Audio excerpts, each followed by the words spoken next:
स्वागत है आप सभी लोगों का। और आइए आज अपने लोग हाई स्कूल की इंग्लिश की एक पोएम पढ़ें जिसका शीर्षक है द ट्रीज। The trees. इसकी लेखिका कौन है? इसकी लेखिका है एड्रीने रिच।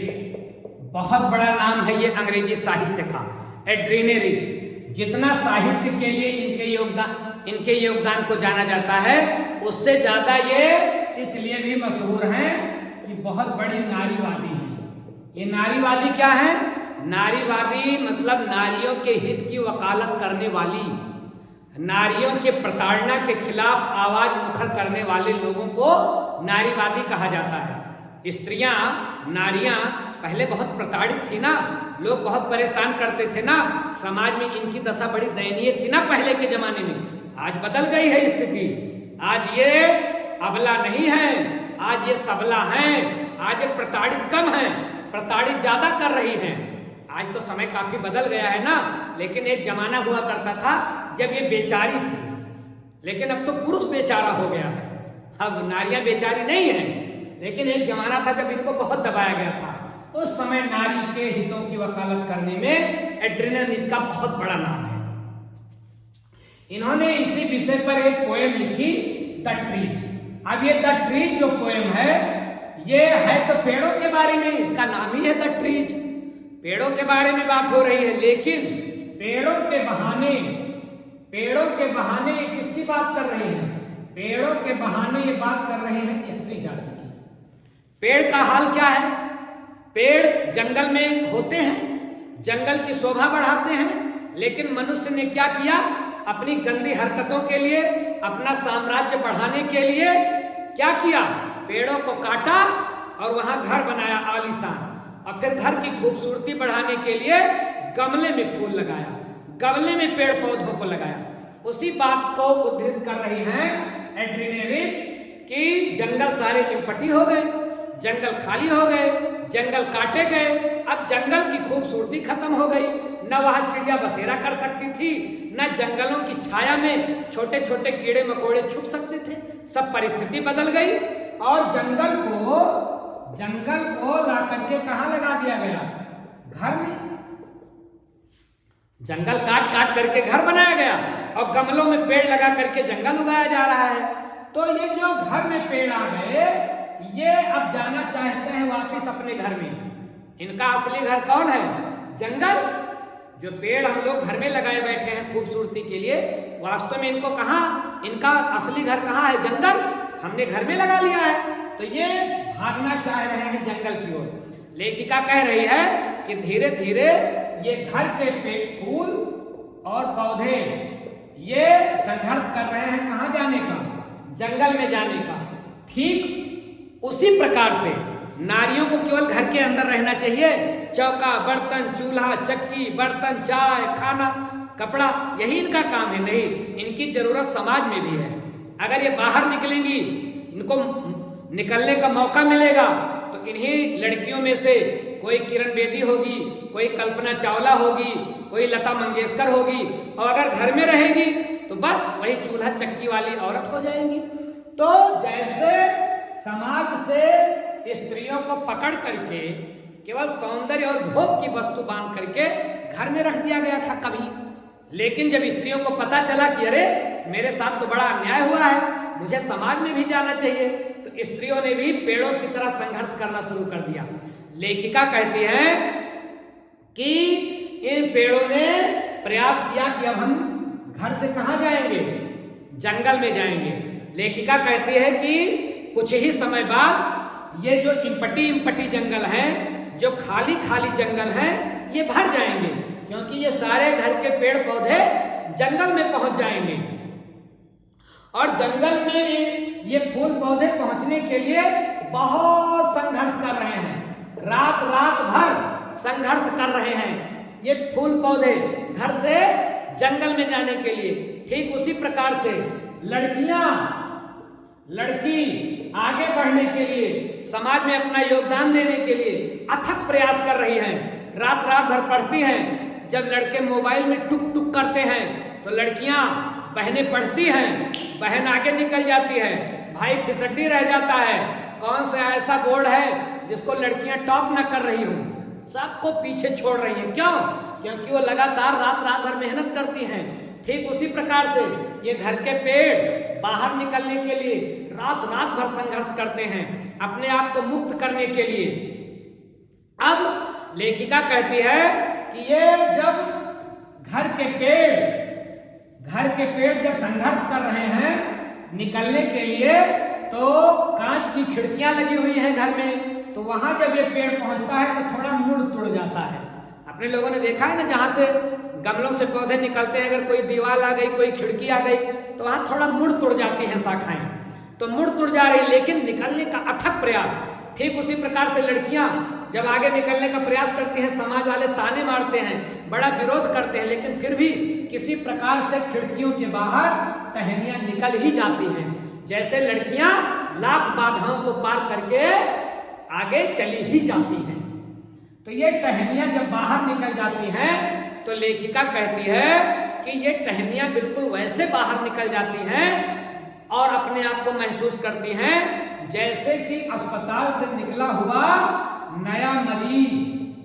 अभी कोई मरीज अस्पताल से डिस्चार्ज हुआ है, बाहर गया, उसकी आंखें चौंधिया गई, यद्यपि पूरा ठीक नहीं हुआ है, लेकिन बाहर गया तो बाहर की आबो हवा से वो सरप्राइज हो गया कि मैं भी ठीक हो जाऊंगा।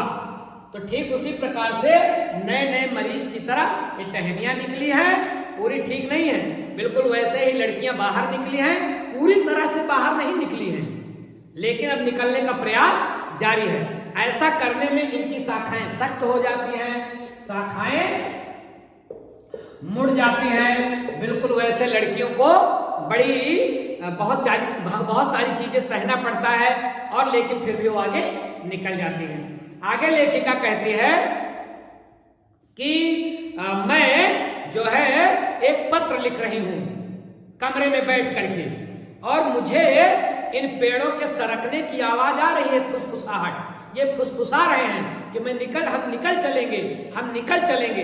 लेखिका कहती है कि उस पत्र में मैंने इनके निकलने का जिक्र नहीं किया है, मानो चुपके पेड़ फुसफुसा करके घर से बाहर होना चाह रहे हैं। ठीक वैसे ये लड़कियां आपस में अपनी सहेलियों से, अपने दोस्तों से, अपनी मम्मी से फुसफुसाहट करके कि कैसे आगे बढ़ा जाए, कोई न कोई इनको मार्गदर्शन करने वाला मिल ही जाता है। कहा गया है ना, जहां चाह वहीं राह। लड़कियां बात करके अपने मार्गदर्शक को पहचान करके आगे निकल ही जाती हैं, कोई न कोई मिल ही जाता है इनको।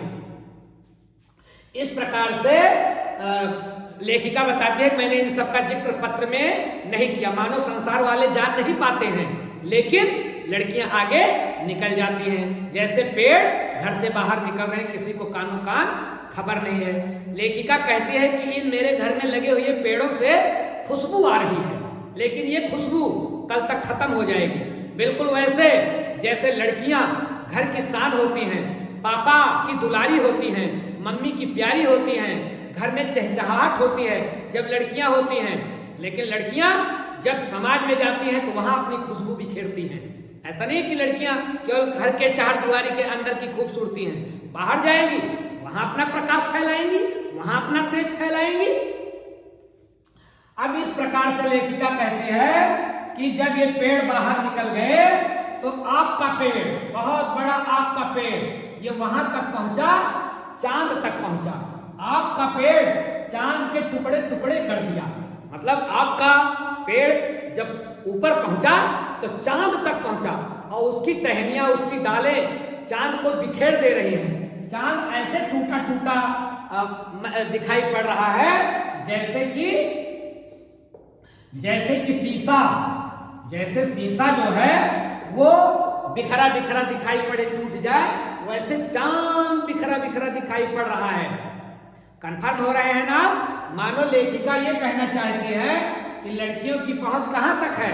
लड़कियों की पहुंच चांद तक जाएगी कभी ना कभी। जैसे आग का पेड़ निकल करके चांद तक पहुंच गया, और वो क्या करेगा? चांद को भी टुकड़े टुकड़े कर देगा, चांद उसका मुकुट बनेगा आग के पेड़ का, और सारी हवाएं दौड़ी दौड़ी आएंगी, उससे मिलेगी।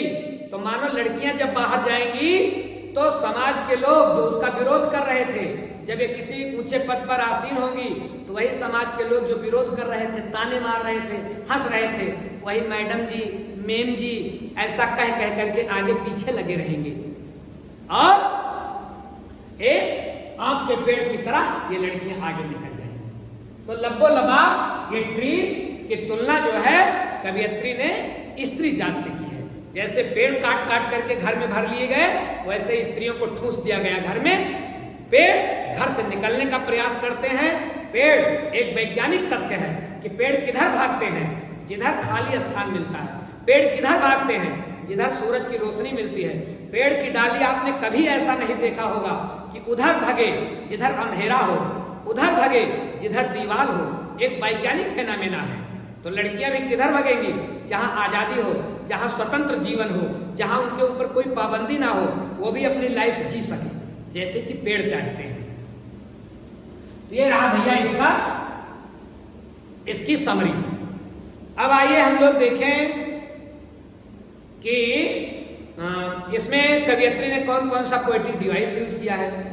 पोएटिक डिवाइस मतलब समझते हो ना, अलंकार जो कविता के सौंदर्य को बढ़ा दे। हिंदी में अलंकार, वैसे अंग्रेजी साहित्य के पोएम को जो सौंदर्य भर दे, सौंदर्य से भर दे, वो पोएटिक डिवाइस है। आइए देख ले कौन कौन सा है। जैसे पहली लाइन देखें, the trees inside are moving out into forest. पेड़ जो अंदर हैं बाहर की ओर निकल रहे हैं, जंगल की ओर निकल रहे हैं। तो पेड़ के क्या पैर होते हैं? हर पेड़ को तो जड़ होती है, जड़ चलती नहीं है, लेकिन एड्रेनरिज क्या कर रही है? एड्रेनरिज पेड़ को चला दे रही हैं। भैया कभी जो चाहे सो करवा दे। अब चलता आदमी है लेकिन कवियत्री पेड़ को चला रही है। तो इस प्रकार से किसी चीज की तुलना अगर मनुष्य से की जाए, मनुष्य जाति से की जाए, जैसे मनुष्य काम करता है वैसे किसी और चीज को काम करते हुए पाया जाए अंग्रेजी साहित्य में, तो वहां पर पोएटिक डिवाइस होता है पर्सोनिफिकेशन। तो पहली लाइन में कौन सा पोएटिक डिवाइस है? पर्सोनिफिकेशन। और आगे बढ़े, आगे चौथी लाइन में कवियत्री कह रही है, नो इंसेक्ट हाइड, नो सनबरी, नो नो। दो लाइनें एक ही शब्द से शुरू हो रही है। अंग्रेजी साहित्य में अगर एक शब्द से दो या दो से अधिक लाइन शुरू हो तो वहां पर एक अलंकार होता है जिसे हम बोलते हैं एनाफोरा। तो नो नो दो लाइनों में आ रहा है, कौन सा पोएटिक डिवाइस होगा? एनाफोरा। और पांचवी लाइन देखिए, नो सन बरी इट्स फीट। अब सूर्य अपने पैर नहीं फैला पाएगा। तो क्या सूर्य के पैर होता है? नहीं, लेकिन पैर तो मनुष्य को होता है। तो कवियत्री ने सूर्य के पैर की बात कर दी, मतलब सूर्य मनुष्य जैसा व्यवहार कर रहा है। कौन सा पोएटिक डिवाइस होगा? पर्सोनिफिकेशन।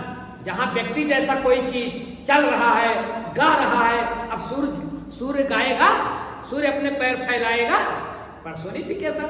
जहां ऐसा हो जाए, यही ध्यान रखना। ये पूरी की पूरी पोएम फ्री वर्स में लिखी गई है। आप बोलोगे सर ये फ्री वर्स क्या है? फ्री वर्स बाबू कविता की वो विधा है जिसमें अंतिम तुकांत ना मिले, बिना तुकांत के कविता हो, उसको बोलते हैं फ्री वर्स। तो ये कविता किसमें लिखी गई है? फ्री वर्स में। और इस कविता के हर पैराग्राफ में एक लाइन से दूसरी लाइन शुरू हो जा रही है। एड्रेनरी सांस लेने का मौका नहीं दे रही है कि अल्प विराम लगा दें, कि पूर्ण विराम लगा दें, कामा लगा दें, फुल स्टॉप, ऐसा कुछ कर ही नहीं रही हैं कहीं कहीं। तो जहां पर अंग्रेजी साहित्य में एक लाइन से दूसरी लाइन शुरू हो जाए, फुल स्टॉप ना लगे, कामा ना लगे, वहां पर एक पोएटिक डिवाइस होता है जिसे हम बोलते हैं इंजॉयमेंट। तो पूरे इस पैराग्राफ में एक लाइन में कामा लगा है, बाकी झोरे हैं एड्रेनरीज, सांस लिए मौका ना दिया। कौन पोएटिक डिवाइस है? इंजॉयमेंट।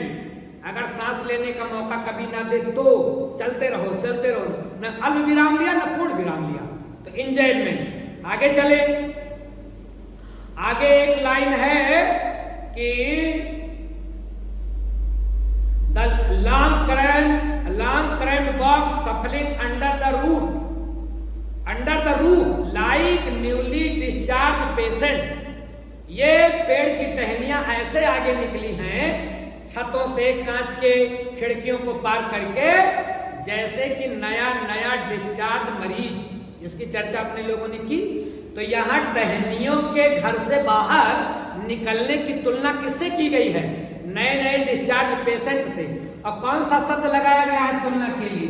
लाइक। तो तो अंग्रेजी साहित्य में अगर दो चीजों के बीच में तुलना हो, ए और बी कोई है, इनके बीच में तुलना हो लाइक शब्द से हो, तो यहाँ एक पोएटिक डिवाइस होता है जिसे हम बोलते हैं सिमिली, और हिंदी का यही है उपमा अलंकार। तो लाइक न्यूली डिस्चार्ज पेशेंट, इसमें कौन सा पोएटिक डिवाइस जाएगा? सिमिली।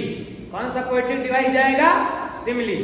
आगे देखें अगले पैराग्राफ में जहां ये आ रहा है कि I sit inside doors open to बरामदा writing long letter, writing long letter, long letter, ला ला आ रहा है। अगर ला ला हिंदी में आता एक से अधिक बार किसी लाइन में, किसी कविता में, तो कौन सा अलंकार होता है? अनुप्रास। तरन तनुजा तर तमाल तरुवर पहुंचाए, ताता की बौछार लगा दिया है। तो वैसे यहाँ कवियत्री किसकी बौछार लगा रही है? लॉन्ग लेटर, ला ला। कौन सा पोएटिक डिवाइस होगा? हिंदी वाला, अनुप्रास। लेकिन बाबू अंग्रेजी में इसको बोलते हैं एलिट्रेशन, ला ला, लॉन्ग लेटर। कौन सा पोएटिक डिवाइस? एलिट्रेशन। और ये हिंदी का अनुप्रास है। उसी के एक लाइन बाद और देखें, आप दी फॉरेस्ट फ्रॉम, फा फा, फॉरेस्ट फ्रॉम, फॉरेस्ट फ्रॉम, फा फा, हिंदी का अनुप्रास। अंग्रेजी का, अंग्रेजी का हो गया एलिट्रेशन। कंफर्म हो गए? अब अंतिम लाइन है। अंतिम लाइन में कवियत्री कहती है the moon is broken like a mirror, चांद ऐसे बिखर गया जैसे दर्पण, चांद ऐसे बिखर गया जैसे मिरर, दर्पण। मिरर मतलब दर्पण, शीशा। तो चांद ऐसे टूटा टूटा महसूस हो रहा है जैसे शीशा। कौन सा शब्द बीच में आया है? लाइक। चांद की तुलना किससे की जा रही है? शीशे से, दर्पण से, कांच से। लेकिन किस शब्द के द्वारा? लाइक। लाइक या एज शब्दों से अगर किसी चीज की तुलना की जाए, कौन सा पोएटिक डिवाइस? बोलो, सिमिली। कौन सा? सिमिली। तो यहाँ पर कौन सा पोएटिक डिवाइस होगा? सिमिली, मतलब हिंदी का उपमा, जहां दो चीजों के बीच में तुलना की जाए।